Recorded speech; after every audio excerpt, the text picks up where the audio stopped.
안녕하세요. 저는 올해 42살인 여자입니다. 올해도 벌써 10월이 훌쩍 지나가고 있으니 얼마 지나지 않으면 43이 되네요. 나이 먹는 게 조금 서럽기도 하고 가만히 붙잡아 두고 싶기도 하지만 그렇다고 지금 제가 싫은 건 아닙니다. 세월가는 대로 따라가는 중이고 한두 살 먹어갈수록 전보다 어른이 되어가는 저를 느끼며 사니까요. 그리고 무엇보다 저를 많이 사랑해주고 또 따라주는 껌딱지 같은 남편이 제 곁에 있어줬기 때문인지 사랑을 받는 기분이 늘 들었습니다. 예뻐라 해주는 남편 덕분에 나이 먹는 걸 잠시 잊고 사는 중이었달까요? 참고로 저는 현재 결혼 2년차를 향해 달려가는 중이랍니다. 뒤늦은 나이에 결혼을 했고 제 남편은 저보다 3살이 어린 연하남이랍니다. 그렇다 보니 결혼을 하면서 많은 게 달라졌어요. 그간에는 그저 일에 미쳐 사는 평범한 골드미스 정도로만 사람들이 봐줬었는데요. 40에 결혼을 하고 또 연하 남편과 함께 살기 시작하면서부턴 솔직히 저를 두고 뒤에서 수근거리는 사람들도 있었습니다. 좋게 봐주고 좋겠다고 부러워라 해주는 분들도 계셨지만 돈을 잘 버니까 어린 남자를 돈으로 꼬신 거라는 입에 담지 못한 말들을 주고받는 사람들도 있었어요. 사회생활하며 별별 사람들을 다 만난다고는 하지만 정말 결혼하고 나서 특히나 그 많은 사람들을 더 마주했던 것 같습니다. 상처도 받았지만 기분이 마냥 나쁘진 않았어요. 다들 내가 부러워서 뒷말을 나누는 거라는 걸 잘 알았거든요. 그러니 나와 남편에 대한 가십거리가 어쩌다 들려오더라도 귀담아 들으려 하지 않았습니다. 그리고는 실제 우리 부부의 모습처럼 잘 살고 있는 모습을 더 많이 보여줘야겠다는 것에 초점을 두려고 했죠. 그러나 이 과정에서 시어머니가 끼게 되면 제 반응은 마냥 냉정하지 못했습니다. 시어머니가 우리 부부를 좋아하고 응원해 주시는 쪽이 아니라 뒷말을 나누고 흉을 보면서 싫어하는 쪽에 서 계신 걸 알게 된 순간부터는 저도 작은 말에 흔들리기 시작했던 거죠. 시어머니의 입에서 나오는 작은 흉이나 탄식, 하다못해 사소한 눈초리들까지도 모두 다 저를 들었다 놓기에 충분했답니다. 시어머니께서는 절 참 많이 반대하셨어요. 그것도 참 희한한 방식으로 반대를 하셔서 지금까지도 기억이 남습니다. 며느리가 마음에 안 드는 거라면 남편한테 이 결혼이 싫다고 직접 반대 의사를 밝히셔도 됐고 결혼을 하지 말아줬으면 좋겠다고 제게 직접 말씀을 해주셨어도 될 텐데요. 희한하게 그런 말씀은 절대 안 하시더라고요. 다만 이상한 방식으로 제가 마음에 안 든다는 걸 표현하셨답니다. 나이를 들먹이면서 말이죠. 나이가 40인데 이제 웨딩드레스를 입겠다는 거지? 내 아들이 아직 40도 안 된 건 알고 있고? 라고 하시며 제 나이에 몇 번을 놀라셨고요. 나이가 10살 차이도 아니고 남녀가 바뀌어서 고작 3살 차이가 나는 것뿐인데 뭐가 그리 중요하냐고 물어보는 남편에게는 네 말이 맞지?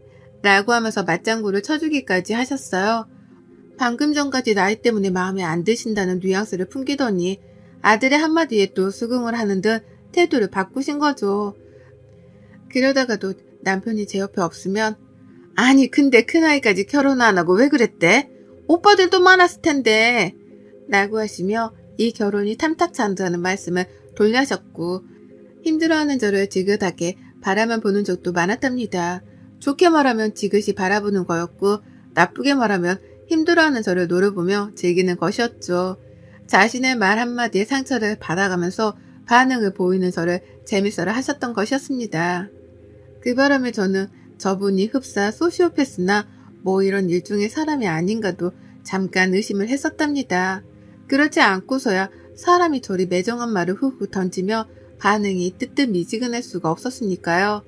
애매하게 싫은 티를 내시는 시어머니가 저를 반대한다는 걸 전 온몸으로 눈치를 챘고 결혼식을 치르기 직전까지도 그 태도를 유지하던 시어머니 때문에 마음고생이 심했습니다. 하지만 결국 결혼식을 치르게 되면서는 어떻게든 관계가 나아질 것이라고 믿으려고 했어요. 중간에도 남편이 많이 노력을 했고 저도 이왕 시어머니가 되셨으니 며느리한테서 호강이라도 받으며 기분 푸시라고 가진 돈을 갖다 바쳐가며 노력을 했습니다. 돈을 벌어서는 족족 용돈을 챙겨드렸고 때맞춰 계절 옷에 계절에 맞는 선물도 사드리면서 시어머니께 쓰는 돈을 아까워하지 않으려 했어요. 그게 제가 살아남는 방법이라 생각을 했으니까요. 그런데 말이죠. 요상한 일이 벌어지기 시작했습니다. 아무리 생각해도 요상한 일이었죠. 퇴근하고 평소처럼 집에 왔는데 시어머니가 계시더라고요. 그런데 웬일로 저를 향해서 왔어? 라고 하면서 퇴근을 반겨주시길래 살짝 흠칫했었습니다. 저러던 분이 아니신데 갑자기 인사를 요란스레 하시니까요. 그와 동시에 놀란 건 주변에 놓여진 어머님의 선물이었습니다. 단 한 번도 결혼하며 시어머니께 선물이라는 명목하에 물건을 받아본 적이 없었어요. 그릇이며 옷이며 시어머니 것이라고는 하나도 없었고 오히려 제가 퍼준 게 전부였었죠. 그런데 어머님이 웬일로 뜬금없이 시뻘건 고추가 든 평범하지 않은 장신구를 유리병 하나에 담아서는 선물이라고 가져오신 거예요. 그걸로도 모자라 아무도 쓰기 싫어할 것 같은 못생긴 그릇 두 짝도 말이죠. 어디서 이런 걸 빈티지 샵에서 주워오셨나 싶어 황당해하며 물건을 쳐다보는데 어머님은 세상 행복하다는 듯 건네주시면서 잘 쓰라고 하시더라고요. 특히 고추가 든 유리병은 현관 옆에 두어야 복이 기어들어온다고 하시면서요. 무슨 복이 정확히 들어오냐며 물어보는 제 남편의 말에 어머님은 얘가 빨리 들어선대 라고 그제서야 이실직고를 하셨습니다. 그러니 저도 알았죠. 이 말린 고추가 사내 아이를 뜻하는 거구나 하고 말이죠. 그래서 의심 없이 받아들였습니다. 어머님이 빨리 손주를 보고 싶어 하신다는 생각에 부담도 컸지만 다 우리 좋으라고 건네주신 물건이란 것에는 의심이 없었던 거죠. 그런데 이런 식의 뜬금없는 선물은 그걸로 끝이 아니었어요. 이런 분이 아니셨는데 계속해서 뭔가 내어주시더라고요. 그 덕분에 저희 집은 시어머니가 들고 온 영문 모를 물건들로 하나둘 채워져 빼곡해지기 시작했고요. 처음 가져온 고추 든 유리병도 그대로였고 쓰기 싫은 그릇 두 개도 그냥 주셨으니 일단 하부장 안에 넣어 보관 중이었습니다. 그 밖에도 침대 옆에 놔두고 얼굴 가꾸는 데에 쓰라면서 거울 큰 거를 사다 보내주신 바람에 저는 영문도 모른 채 일단 그걸 침대 옆에 놔뒀어요. 남편 앞에서 예쁘게 구면서 오래도록 사랑을 받으라는 뜻인 줄로만 알고서는 아무런 의심도 하지 않은 채 그 큰 거울을 침대 옆에 뒀습니다. 제가 어릴 적부터 무교였고 믿는 종교 따위는 없다 보니 미신이나 속설 같은 것에 굉장히 무지했거든요. 그렇다 보니 전 어머님이 하라는 대로 하면 복이 굴러 들어올 줄 알았어요. 어머님이 아무래도 미신이나 속설 같은 걸 믿을 나이시다 보니 저보다 아는 것도 많으실 거다 싶었던 거죠. 그래서 그 후에도 들어오는 헝 가방이나 옷, 그리고 정체불명의 나뭇가지 같은 것들도 그냥 있는 대로 받았습니다. 천만다행으로 제 집이 40평대라 넓은 편이었고 그래서 자질구레한 물건들을 하나둘씩 놓아둘 공간 여유는 있었어요. 그래서 겉보기에는 잡동사니들로 어지러워 보이진 않았지만 이게 정도가 계속해서 지나가니 슬슬 받기가 싫어지더라고요. 내 집이 내 집인 게 아니라 시어머니의 집이 되어가는 것만 같았습니다. 제가 고른 물건들이 아니라 시어머니가 주시는 물건들로만 집이 채워져 나가다 보니 흡사 이건 시어머니가 원하시는 그림의 집이 아닌가 싶기도 해서 혼란스러워지기까지 한 거죠. 그쯤 되니 남편도 뭐가 마음에 안 들기 시작한 건지 물건을 또 주겠다고 집에 오래 하시는 어머님께 바쁘다는 거짓말을 해가며 약속을 피하기 시작했어요. 그러면 어머님은 뭘 한다고 퇴근하고 나서까지 바쁘냐면서 집에 기어코 오겠다고 우겨대셨는데요. 그렇게 우기다가 정말 집으로 찾아온 적도 한두 번 있었습니다. 그리고 저는 그때부터 시어머니께 정이 떨어져 가기 시작했죠. 그리고는 생각이 들었어요. 저렇게까지 해서 나에게 주려는 물건은 무엇이며 왜 그렇게까지 해서 나에게 그 물건을 주시려는 건가 싶어 말이죠. 정말 이게 다 손주를 빨리 보고 싶어서 아들 낳으라고 건네주는 부적 같은 건가 싶기도 했고요. 그때부터 인터넷에 검색을 해봤더니 사실상 아들 낳는 부적이라면서 검색되어 나오는 물건 목록에 시어머니가 주신 물건들은 없었답니다. 빨간 고추가 있긴 했으나 유리병에 담아서 현관 옆에 놔뒀다는 글 따위는 보지 못했고 거울은 오히려 집안에 두면 안 되는 물건이라고 하더라고요. 더군다나 침대 바로 옆에 두는 건 귀신을 들러붙게 하는 짓이라는 섬뜩한 글까지 읽고 나니 온몸에 소름이 쫙 끼쳤어요. 그 전까지만 하더라도 시어머니에 대한 의심이 하나도 없었기에 주시는 대로 물건을 받아내선 집에 고이고이 쌓아놨었는데요. 검색을 조금 해보고 시어머니의 의도를 따져 묻다 보니까 이게 보통 일이 아니라는 걸 눈치껏 알아낼 수 있었습니다. 생각해보니 정말 이상했어요. 그럴 분이 아니신데 갑자기 저에게 잘해주기 시작함과 동시에 선물이라며 어디서 쓰다만 헌 물건이었는데 그걸 저에게 줬다는 것부터가 의도가 너무 불순하더라고요. 왜 이런 의심을 진작에 하지 못했었나 싶어서 땅을 치며 후회했습니다. 그제서야 드는 꺼림칙함을 떨쳐내 보겠다고 급한 대로 남편이랑 퇴근하자마자 거울을 내다버렸어요.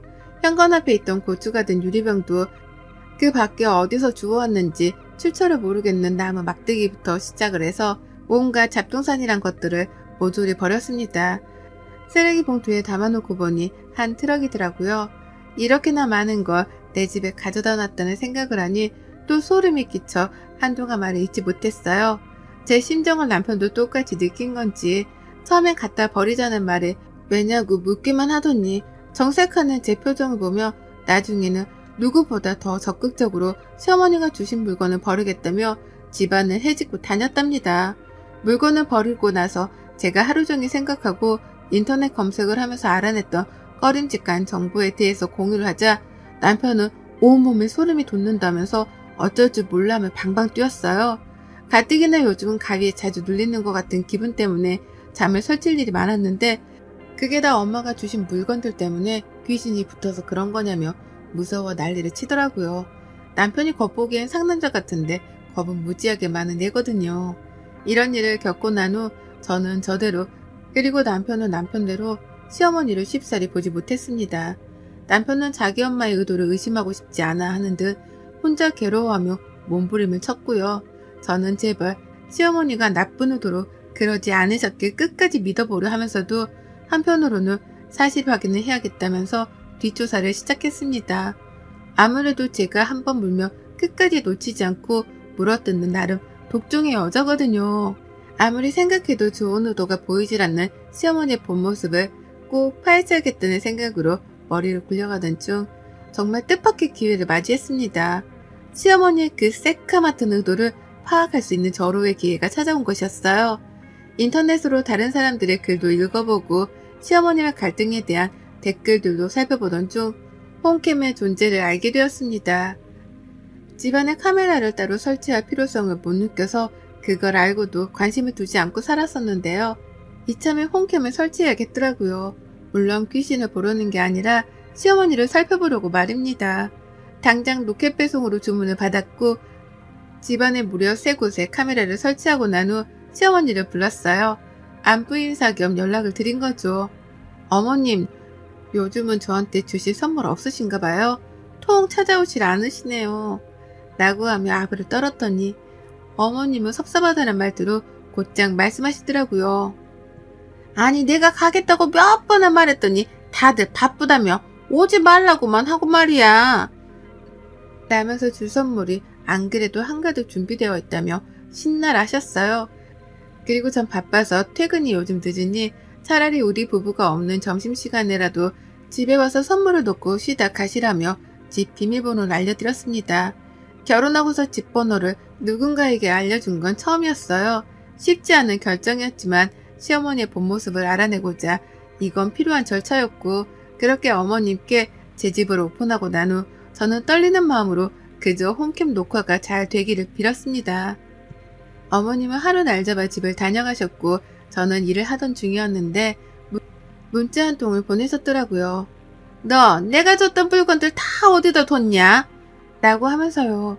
저랑 남편이 섬뜩하다면서 버렸던 그 물건들을 찾으시는 것이었습니다.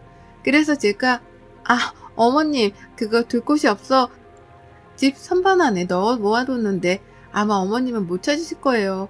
왜요? 라고 되물었죠. 그러자 어머님은 버리지 않았다는 제 말에 안심을 하셨는지 버린 게 아니면 됐고 난 또 니들이 버린 줄 알고 깜짝 놀랐네. 라고 하며 안도의 한숨까지 내쉬었습니다. 그리곤 물건 다 놓고 가는데 이것들은 절대 옮기지 마라. 저번에 줬던 고추 유리병 그것도 현관에 꼭 둬야 하는 건데 내가 지금 둘 테니까 물건 놔둔 곳 좀 알려줘라. 라고 말씀을 하셨어요. 제가 갖다 버린 유리병을 도로 찾아서 현관에 두겠다면서 위치를 알려달라 하시더라고요. 당황한 저는 얼버무리다가 일이 갑자기 바빠졌다며 급하게 연락을 끊어버렸죠. 그리고 서둘러 홈케어 화면을 볼 수 있는 어플을 켰고 시어머니가 하시는 짓을 지켜봤습니다. 그전에도 이미 녹화가 되고 있긴 했으나 당장에 어머님이 뭘 하시려는지 확인을 해보고 싶었어요. 그리고 전 회사 안에서 간이 떨어져 오줌을 지릴 뻔했습니다. 이런 말이 나이 40 넘어 나오는 게 좀 창피하긴 하지만 오줌이 지릴 뻔했던 표현 말곤 달리 할 수 있는 말이 없었어요. 어머님이 글쎄 혼자가 아니라 둘이더라고요. 바로 옆에 웬 아주머니 한 분을 모셔온 거예요. 선물만 놓고 가시겠다더니 주인 없는 집에 멋대로 손님을 데려온 겁니다. 소름이 돋아서 막 캡처를 했어요. 실시간으로 사진을 찍어서 남편에게 보내주고 있는데 그때 그 아주머니가 시어머니께 손짓으로 뭔가를 지시하는 게 계속해서 목격되었습니다. 아주머니가 손짓을 보내면 시어머니는 허리까지 숙여가면서 움직이셨고 아주머니가 가리킨 곳에다가 들고 온 물건들을 놓으셨어요. 아주머니는 마치 집을 보러 온 손님 마냥 제 집 구석구석을 휘젓고 다니셨고 기존에 어머님이 가져다 주셨던 물건들의 행방을 찾는 것 마냥 5만 군데를 구석구석 뒤져댔어요. 그러다 고개를 절레거리면서 한숨을 쉬더니만 시어머니가 이 아주머니를 이렇게 부르시더라고요. 보살님 이라고 말입니다. 그 순간 머리가 멍했습니다. 설마 저 여자가 무당인가 싶었거든요. 어머님이 가져오신 물건들도 그렇고 죄다 어디 조선시대의 궁중 난투국에서나 나올 법한 오래된 물건들이었는데 설마 어머님이 무당의 말을 듣고서는 무당이 지시하는 물건들을 제 집에 들인 건가 싶었습니다. 제발 아니길 바라면서 표정을 가득 찡그린 채로 화면을 바라보고 있는데 그 보살이란 여자는 가져온 물건들이 하나도 없네. 이것들 가져다 버린 거 아니야? 기센 것. 라면서 호통을 쳤고 그러자 시어머니는 분명 어디다가 넣어놨다고 했는데 제가 찾아볼까요? 눈치챘을 리가 없잖아요. 라고 하면서 그 여자를 살살 달래는데 급급했습니다. 그러면서 어머님이 말씀하시더라고요. 제가 이것들 이혼시키려고 별짓 다 하고 있는데 여태 이혼도 안 하고 기세 내가 맞긴 맞나 보네요. 라고 말입니다. 저는 탄식을 내뱉으며 제자리에서 일어섰고 온몸에 소름이 돋아 닭살이 서는데 경직이 되어 얼어붙었어요. 빨리 내 집에 가서 이 불운한 존재들을 쫓아내야겠다는 생각밖에는 들지 않았습니다. 미신 같은 거 믿는 사람은 아니었으나 내 집에 무당이 들어온 이상 뭔가 정말로 불운한 것들이 집안에 마구마구 스며들 것만 같은 꺼림칙한 기분이 계속해서 들었어요. 그리고 그때 저는 그만 까무러치며 비명을 지른 채 주저앉고야 말았습니다. 글쎄 그 무당 여자가 카메라를 응시하고 있는 거예요. 카메라를 통해서 저랑 눈이 마주쳤던 것이었습니다. 저는 핸드폰으로 보던 도중 화면에 뜬 여자의 눈초리에 기함을 치며 비명을 질렀고 제가 이렇게 겁을 먹고 있는 걸 아는지 모르는지 무당이란 여자는 집안에서 카메라를 발견했다는 것 같다는 말과 함께 곧장 시어머니께 일렀다 바쳤죠. 혹시 며느리가 이 상황을 보고 있는 게 아니냐 하면서 말이죠. 저는 여전히 놀라서 일어날 정신도 없이 바닥에 주저앉아 있었는데 무당은 카메라를 번갈아 노려보면서 시어머니랑 집을 나갈지 말지 작당을 하다가 결국 카메라를 뜯어버리고는 그걸 든 채로 집을 나섰답니다. 저는 여전히 벌렁거리는 심장을 부여잡으면서 지금 내 집에서 일어난 이 상황에 대해 이해를 하고자 머리를 쥐어뜯었고요. 그러니까 시어머니는 마음에 안 드는 며느리 하나를 이혼시키기 위해서 무당까지 찾아갔던 것이었고요. 그 무당이 하라는 대로 저주가 담겼을 것으로 추정되는 물건들을 하나둘 제 집에 들여놨던 것이었습니다. 그 물건에 남의 피가 묻었을지 똥이 묻었을지 누가 아냐고요.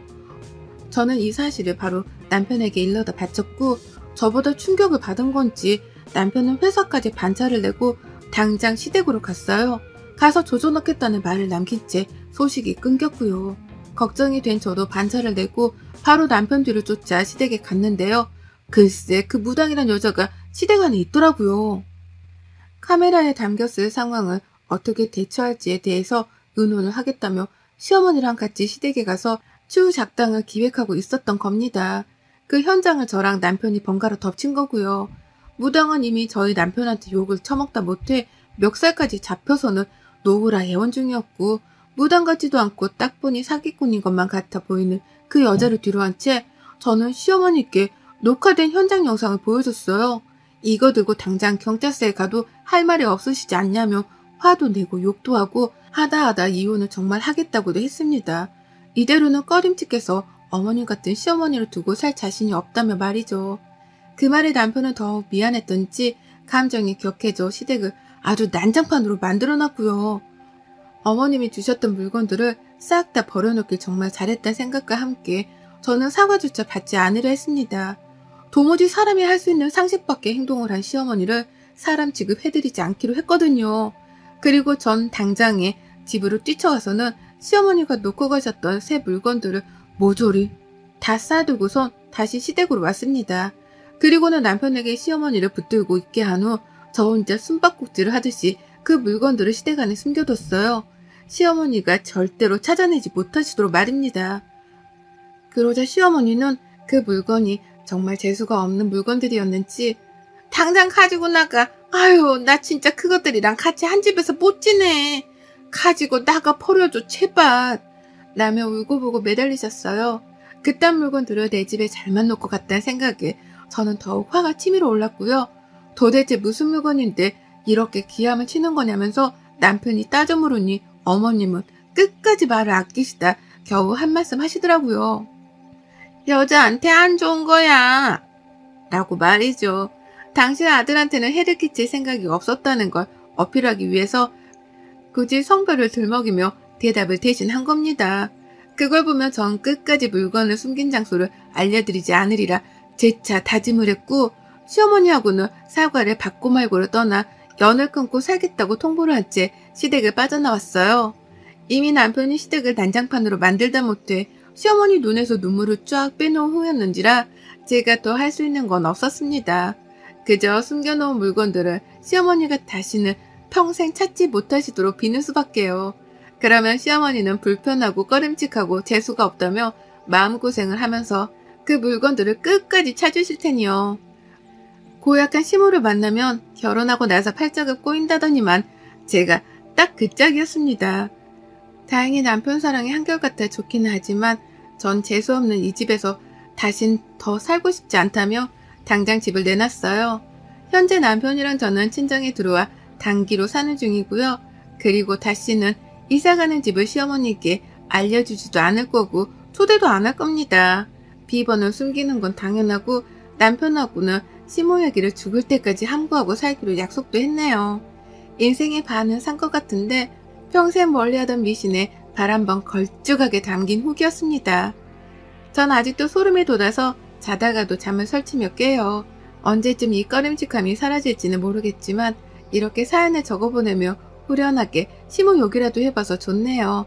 부디 이 순간에도 어머님은 제가 숨겨놓은 물건을 찾다가 재수 털려 겁먹고 계시길 진심으로 바랍니다. 여러분의 생각은 댓글로 남겨주세요. 오늘도 시청해주셔서 정말 감사합니다.